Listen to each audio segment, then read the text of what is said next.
Aujourd'hui, je souhaite partager avec toi quelques conseils business, un peu mindset, au sujet de l'entrepreneuriat et surtout comment on va adapter ça à une vision pour les travel planners, tout simplement. Pour ceux qui ne savent pas qui je m'appelle Adilson. J'ai créé un projet qui s'appelle Casa CV, organisation de voyage au Cap-Vert. Je ne suis pas travel planner, je travaille avec une agence locale. Et moi, en fait, je suis spécialisé dans la génération de leads. C'est pour ça que sur ma chaîne YouTube, vous allez voir plein de vidéos concernant l'acquisition client pour les travel planners. J'ai un plus gros projet que ça en tête. C'est pour ça que je m'adresse aux travel planners. Mon idée, c'est de créer tout un écosystème composé de plusieurs sites et une grosse chaîne YouTube centrale. Un site, c'est égal à un travel planner. Donc, dans l'idée, c'est de faire travailler tout ça ensemble, de générer des prospects. Je vous montre rapidement les résultats que j'ai eu avec Casa CV. Là, ça fait 7 mois.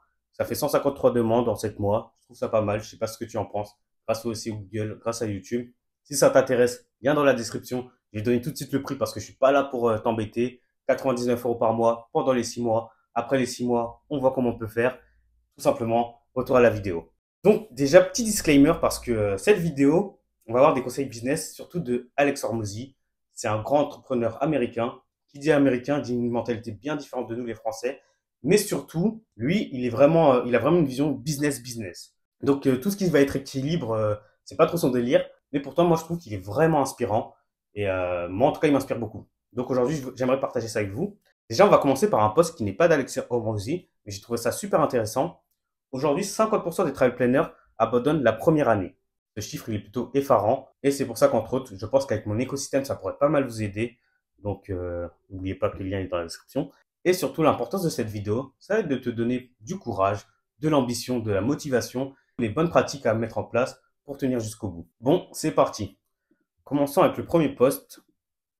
C'est l'un de mes posts préférés d'Hormozy. Qu'est-ce qu'il dit?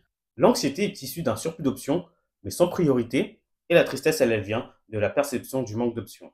Donc typiquement, l'anxiété, c'est un truc qui nous arrive à tous les entrepreneurs, en tout cas je le pense, parce que moi, c'est mon cas de temps à autre.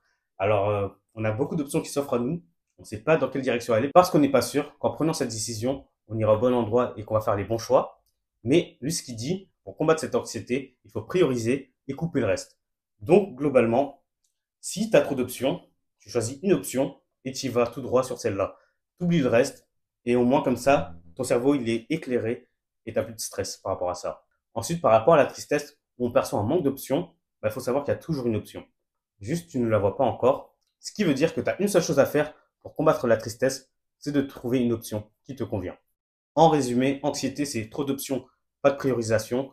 La tristesse, c'est pas assez d'options. Pour passer au-dessus de l'anxiété, il faut prioriser et couper le reste. Et pour passer au-delà de la tristesse, il faut se démener pour trouver une option. Passons maintenant à une autre citation d'Hormozy. Tu seras émerveillé par ce que tu peux accomplir quand tu commenceras à donner toute ton attention à une chose plutôt que de diviser ton attention parmi plusieurs choses. L'idée, elle est simple. On est bien plus efficient en réalisant une seule tâche. Et toi, en tant que travel planner, qu'est-ce que ça veut dire? Si à la fois tu parles avec des prospects, à la fois tu fais des carnets de voyage, à la fois tu essaies de créer du contenu, c'est pas possible. La solution, ça va être de prioriser une tâche à la fois. Tu mets un bloc, ok, là, je parle à mes prospects. Ici, je fais mon carnet de voyage. Ici, je crée mon contenu. Mais une chose à la fois. Autre citation. L'idée ici, c'est de dire qu'il vaut mieux que tu acceptes que ça prendra plus de temps que ce que toi tu souhaites. De cette manière, ça arrivera. Donc tes résultats plus rapidement que ce que tu ne penses. Donc concrètement, si toi tu penses que ton activité de travail planner, ça prend beaucoup trop de temps pour apporter des résultats, il faut que tu l'acceptes. Et derrière, tu n'auras plus cette pression de résultats, tu n'auras plus ce stress. Une fois que les résultats apparaîtront, ce sera simplement un soulagement pour toi. Celle-là aussi, je l'aime bien. Tu n'as pas besoin d'un nouveau plan. Tu as juste besoin de donner à ton plan actuel assez de temps pour que ça fonctionne. Si tu as mis une stratégie en place, ne pense pas directement à la changer. Même si elle n'apporte pas encore des résultats, travaille là, sois patiente, travaille dans cette même direction jusqu'à ce que les résultats viennent. Celle-là aussi est pas mal. Sois impatient dans tes efforts, mais patient avec les résultats. Plus rapidement tu vas mettre en place ces choses, plus rapidement tu vas exécuter les actions, mieux ce sera pour toi. Et par contre, derrière, il faut que tu sois patient sur les résultats. Tout simplement parce que tu as la main mise seulement sur les actions que tu peux mettre, mais pas sur les résultats qui en sortent. La douleur et le temps sont les deux seules choses qui se tiennent entre une personne et ce qu'elle veut. Donc littéralement, si toi tu as un objectif, c'est juste une question de douleur. La douleur de mettre les efforts pour atteindre cet objectif et de temps, le temps que tout ça se fasse. La consistance ne paraît jamais impressionnante à l'instant T, seulement à la fin.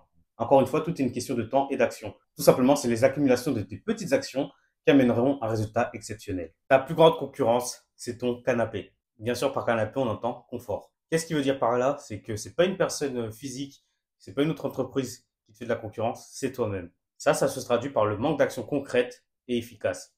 C'est-à-dire, au lieu de se confronter directement au marché, aux clients, savoir si ce qu'on fait c'est bien et si c'est utile et si ça plaît et si ça intéresse des personnes, ce qu'on aura tendance à faire, c'est travailler sur son logo, son site internet, ses offres, mais on n'a pas de retour, on ne sait pas si on va dans le bon sens. Et ça, c'est vraiment du confort typiquement. On n'ose pas se mettre en avant, on a peur du rejet tout simplement. Et dans l'idée, bah, c'est ce qu'il faut pas faire, hein. L'amour propre, c'est s'élever soi-même à un plus haut standard que n'importe quelle autre personne pourrait le faire. C'est le pont entre la personne qu'on est actuellement et la personne qu'on souhaite être. Donc, selon c'est dire, avoir des hauts standards pour soi-même, c'est de l'amour propre. Et surtout, respecter ces standards, c'est ce qui va faire qu'on va devenir la personne qu'on aimerait être. Donc, typiquement, si tu veux être un travel planner qui obtient beaucoup de demandes, bah, va falloir travailler pour ça. Va falloir que tu postes sur les réseaux sociaux. Va falloir peut-être que tu t'associes avec moi pour obtenir des clients. Donc, en gros, selon sa vision, si tu as de l'amour propre pour toi-même, il faut que tu mettes en place des efforts qui vont répondre aux mêmes standards que la personne que tu souhaites être. Si tu ne contrôles pas ton emploi du temps, tu ne contrôles pas ta vie. Admettons, tu crées du contenu, tu postes au hasard. Admettons, tu prospectes au hasard. Non, faut pas faire ça. C'est comme je te l'ai dit plus tôt, tu vas bloquer des plages horaires et c'est de cette manière-là que tu vas te contrôler, tu vas contrôler la vision sur ton business et tu pourras avancer sereinement. Dans cette vidéo, il explique qu'il ne faut pas plus apprendre, mais plus faire. Il donne un exemple tout simple. Si tu vas apprendre à faire du vélo, c'est pas en lisant 10 livres sur comment faire du vélo que tu arriveras, c'est en faisant du vélo, en échouant, en répétant, ainsi de suite, jusqu'à ce que tu parviennes à le faire. Si tu ne sais pas ce que tu dois faire, la question c'est d'apprendre. Si tu sais ce que tu dois faire, la question c'est de le faire. Si tu es déjà en train de le faire, la question c'est de ne jamais arrêter. Le problème c'est que souvent en tant que travail planner, même plus largement en tant qu'entrepreneur, on sait ce qu'il faut faire, mais on ne va pas le faire parce que c'est dur, c'est douloureux, on a peur de l'échec. La vérité, la plupart du temps, on sait ce qu'on a à faire et c'est juste qu'on esquive, hein, tout simplement. On ne va pas se mentir à soi-même. Et le second problème qui vient derrière, c'est qu'une fois qu'on le fait, les résultats ne viennent pas, du coup on arrête de le faire. Or, c'est pas la bonne solution, il faut continuer et ne pas s'arrêter. Ici, touche un point très important, c'est qu'il vaut mieux être consistant qu'être intelligent. C'est un peu comme pour l'exemple de tout à l'heure où on apprenait à faire du vélo. Ici, c'est la consistance qui va battre l'intelligence. Ça, c'est quelque chose qu'on remarque même à l'école. Si tu n'es même pas le plus intelligent, mais que tu as beaucoup travaillé, tu auras les meilleures notes. Dans le sport, c'est la même chose. Si tu n'es pas le plus doué au départ, tu vas le plus travailler, c'est toi qui seras le meilleur. Et dans le business, bah, typiquement, c'est la même chose, et même dans tous les aspects de la vie en général. Si tu manques de confiance, sous-entendu en toi, construis l'évidence. La confiance résulte de l'évidence, pas autrement. Et même, il y a quelque chose qui va appuyer ce point. Faut juste que je retrouve le bon poste. Ici, sur ce poste, il va même plus loin. Si tu manques de confiance, construis l'évidence. Tu ne deviens pas confiant en exprimant des affirmations face à ton miroir, mais en ayant une pile de preuves indéniables qui prouvent que tu es ce que tu dis que tu es. Dans cette phrase, ce qu'il dit, c'est que tu dois surpasser par le travail, en quelque sorte, le doute de toi-même. Ici, l'idée, c'est de dire que ton succès demande seulement énormément de répétitions, qu'il sera tout simplement irraisonnable pour toi d'échouer. Comment devenir confiant, compétent, on va dire, dans n'importe quelle compétence? Fais-le tellement de fois que pour toi, ce sera banal de le faire.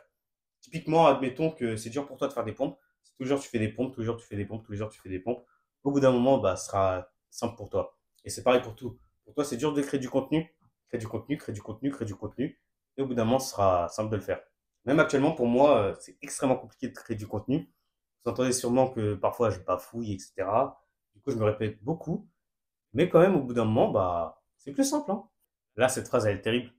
Tout le monde veut de la confiance, mais personne n'est prêt à faire le travail pour l'avoir.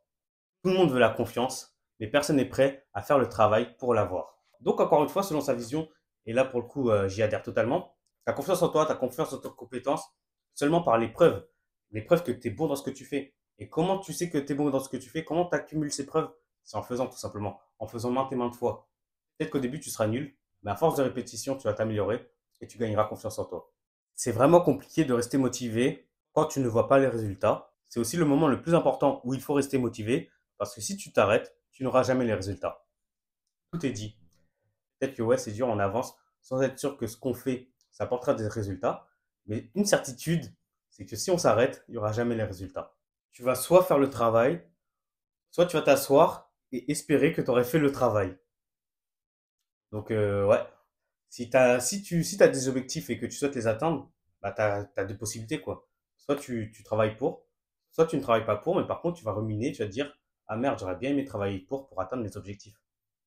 Travailler intelligemment et pas durement, Ça fonctionne seulement quand tu es en compétition, quand tes concurrents, en gros, ne sont pas des personnes intelligentes. J'estime que tu penses que tes concurrents sont plutôt intelligents. Et si tu es face à des personnes intelligentes, la seule chose qui te reste à faire, c'est de travailler durement. Encore une fois, c'est la vision d'Alex Hormozy et c'est une vision très américaine, mais c'est quand même réel. Si les gens ils sont intelligents, ils font du contenu comme toi, ils trouvent les meilleurs hooks que toi, ils sont sur le SEO, ils s'associent avec moi, bah toi, la seule chose qui te reste à faire, c'est travailler plus dur qu'eux, tout simplement, parce que tu vas pas réinventer la roue. Et toi, tu vas faire plus d'efforts qu'eux, tu vas mettre plus d'actions en place qu'eux, tu vas sortir plus de contenu qu'eux, tu vas t'associer avec moi, et là, tu auras des résultats. Et c'est comme ça que tu vas pouvoir les dépasser. Après, encore une fois, lui, il est beaucoup compétition, etc. Peut-être qu'il faut pas voir les choses comme ça, mais dans l'idée, si tu veux être choisi en tant que travel planner plutôt qu'un autre, il faut un peu avoir cette mentalité de compétition, il faut un peu passer devant les autres. Du moins, il faut que tu te démarques des autres, ça c'est plutôt clair. Quand tu commences un nouveau business, tu seras excité pendant un mois. Ensuite, cette excitation va disparaître et c'est là que le travail commence. Ça, c'est vrai ça. Au départ, lors d'un tout nouveau projet, on a toujours cette excitation, mais une fois que ça dure et que les résultats ne sont pas là, l'excitation elle part, la motivation elle part et là ça devient compliqué. Mais c'est là qu'il faut tenir bon. Comme dans tous les autres conseils qu'on a pu voir auparavant, bah, faut aller tout droit, il faut continuer. Alors là, il dit, tu peux pas sauter les deux, la croissance et le confort. Le prix du premier, c'est le second. Là, globalement, dans la vidéo, qu'est-ce qu'il va dire? C'est que les personnes veulent le succès, ils ne veulent pas travailler le week-end. Et il dit, les personnes ont de l'ambition, mais dans toute la journée.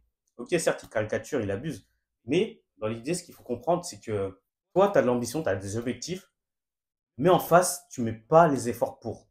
Encore une fois, nous, qu'est-ce qu'on contrôle? On contrôle nos efforts, on contrôle les actions. C'est les inputs, c'est ce qu'on va mettre dedans. Les résultats derrière, ça, on ne contrôle pas directement. Donc, ton focus est dans les inputs, dans les actions. Il faut sortir de ta zone de confort pour mettre un maximum d'actions en place et pour aller chercher tes résultats, tout simplement. La productivité est issue de toutes les choses que tu as décidé de ne pas faire. C'est simple. Parce que plus tu as de choses à faire, plus ton esprit est embrouillé. Et c'est encore une fois, comme on revenait à tout à l'heure, il faut choisir des blocs. Il faut avoir des blocs. Il faut se dire, à tel moment, j'ai ça à faire, uniquement ça à faire. Là, j'ai ça à faire, uniquement ça à faire. Et si tu es productif uniquement lorsque tu as décidé de une seule tâche à faire, et tout le reste, bah, je laisse de côté pour le moment. Et clairement, en soi, je reviens encore à mon écosystème, mais si tu souhaites te décharger de la partie acquisition client et toi te focus sur la partie organisation de voyage, tu seras bien plus productif sur cette partie-là. Et moi, vu que je n'ai qu'à m'occuper de la partie acquisition client, je suis productif sur ce point-là.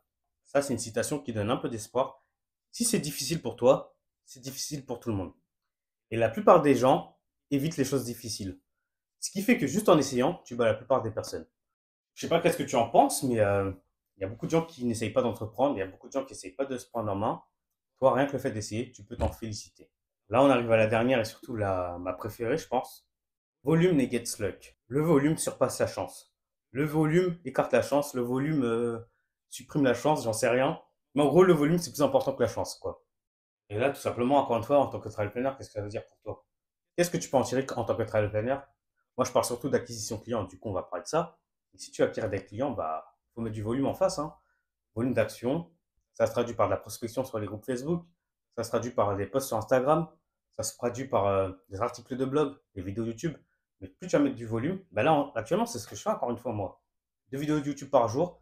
Le temps que je crée, le temps que j'attire des personnes à moi pour faire mon écosystème, je sais très bien que c'est pas une question de chance. Moi, je mets le volume en place pour que d'ici quelques temps, je trouve mes 25 travel planners associés et tout sera nickel, quoi. Et pour toi, c'est la même chose. Si tu vas avoir des clients, c'est pas une question de chance. Enfin, du moins, si tu mets les actions en place et que tu mets ton volume, bah, ça finira par se décanter. Donc voilà, c'est tout pour cette vidéo. Bien différente de celle de d'habitude. Je sais que c'est une vision américaine, je sais que c'est Hormozy. Il ne plaît pas forcément à tout le monde. Et moi, en tout cas, il me plaît beaucoup et je suis aligné avec ses valeurs. Toi, n'hésite pas à me dire ce que tu en penses dans les commentaires. Prends ce qu'il y a de bon à prendre pour toi. Tu n'es pas obligé de tout suivre à la lettre, bien évidemment. En tout cas, n'oublie pas de t'abonner, liker, partager. Partager avec d'autres travel planners. N'oublie pas mon offre. Si tu veux, je peux faire ça en prestation pour toi. Et n'oublie pas l'association. On va créer un écosystème. Ensemble, on sera plus fort. Tous les clients qui viendront de ton site seront à toi. 99 € par mois pendant 6 mois. C'est pas très cher. Du moins, c'est ce que j'estime. Parce que c'est moi qui fais tout le boulot. Clairement. Et voilà, hein. Donc, merci à toi d'avoir regardé cette vidéo. Comme d'habitude, l'entrepreneuriat, c'est pas facile. Donc, bon courage dans ton aventure entrepreneuriale. On se serre les coudes, on reste fort et à la prochaine.